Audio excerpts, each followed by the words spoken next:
for there be divers sorts of death. Some wherein the body remaineth, and in some it vanisheth quite away with the spirit.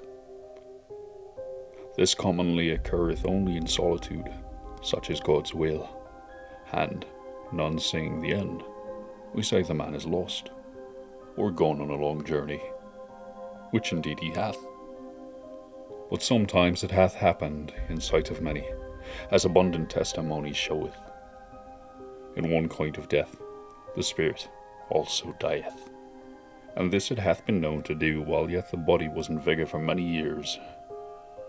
Sometimes, as is veritably attested, it dieth with the body, but after a season is raised up again in that place where the body did decay.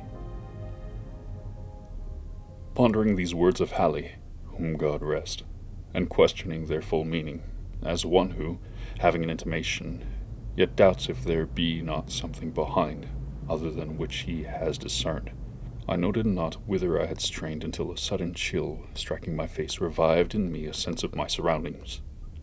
I observed with astonishment that everything seemed unfamiliar. On every side of me stretched a bleak and desolate expanse of plain, covered with a tall overgrowth of sere grass, which rustled and whistled in the autumn wind with heaven knows what mysterious and disquieting suggestion. Protruded at long intervals above it stood strangely shaped and somber-colored rocks, which seemed to have an understanding with one another and to exchange looks of uncomfortable significance, as if they had reared their heads to watch the tissue of some foreseen event. A few blasted trees here and there appeared as leaders in this malevolent conspiracy of silent expectation.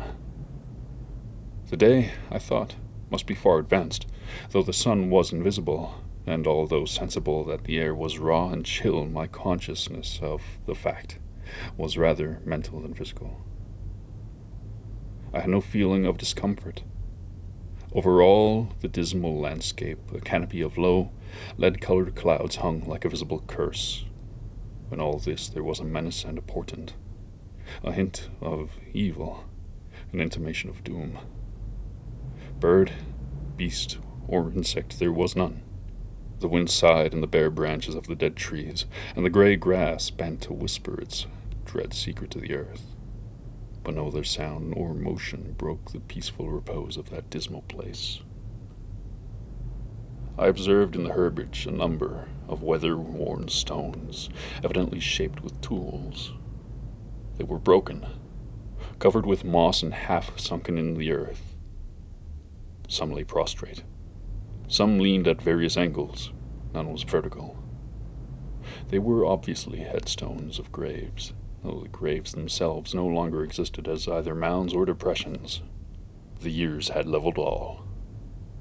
Scattered here and there, more massive blocks showed where some pompous tomb or ambitious monument had once flung its feeble defiance at oblivion. So old seemed these relics, these vestiges of vanity and memorials of affection and piety. So battered and worn and stained, so neglected, deserted, forgotten the place, that I could not help thinking myself the discoverer of the burial grounds of a prehistoric race of men whose very name was long extinct. Filled with these reflections, I was for some time heedless of the sequence of my own experiences, but soon I thought, how came I hither? A moment's reflection seemed to make this all clear and explain at the same time, though in a disquieting way, the singular character with which my fancy had invested all that I saw or heard.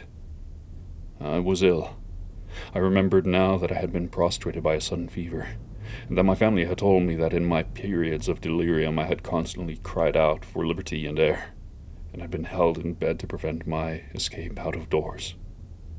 Now I had eluded the vigilance of my attendants, and had wandered hither to where? I could not conjecture.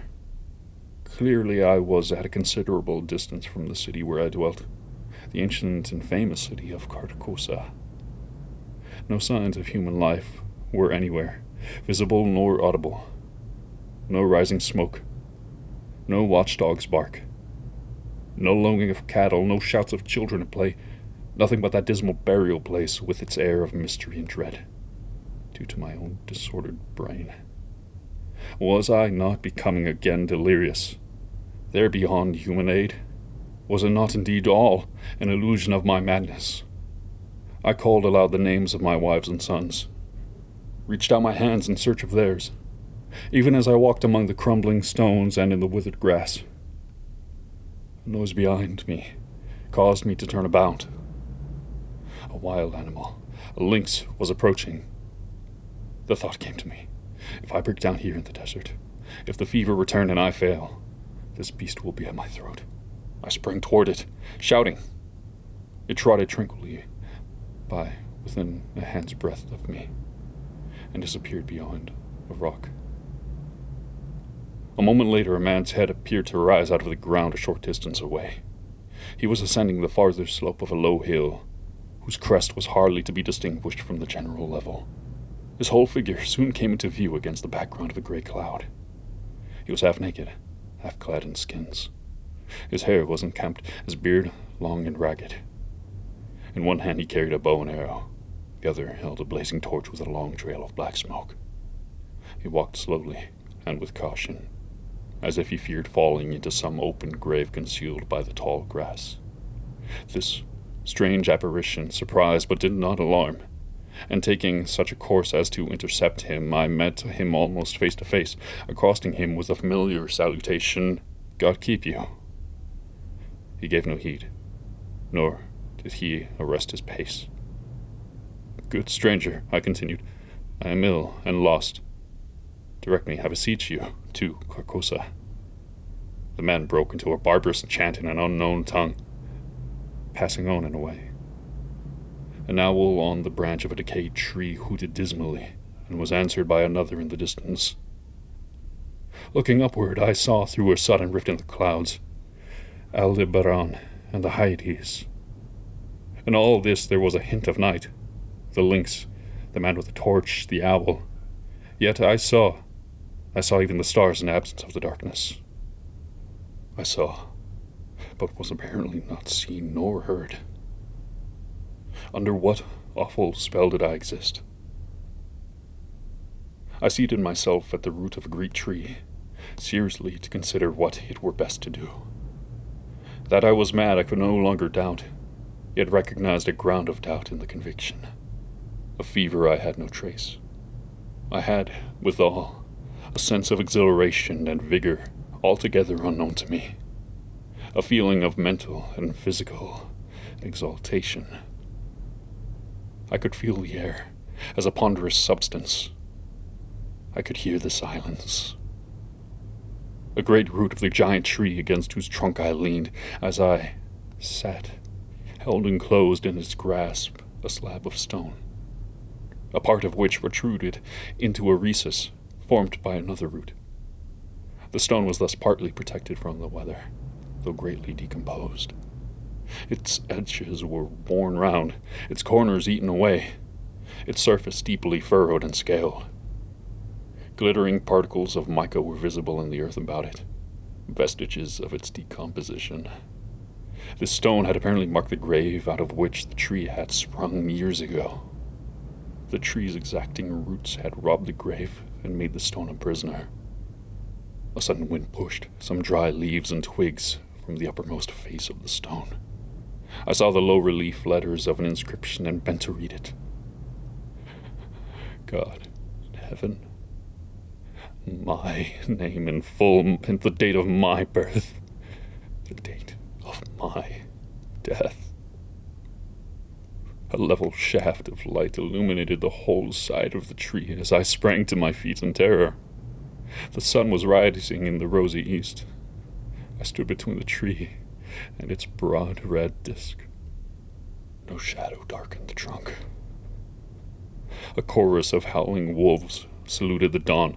I saw them sitting on their haunches, singly and in groups, on the summits of irregular mounds and tumuli, filling a half of my desert prospect and extending to the horizon.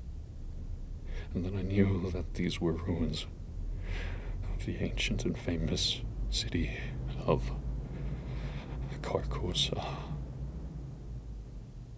Such are the facts imparted to the medium bearers by the Spirit.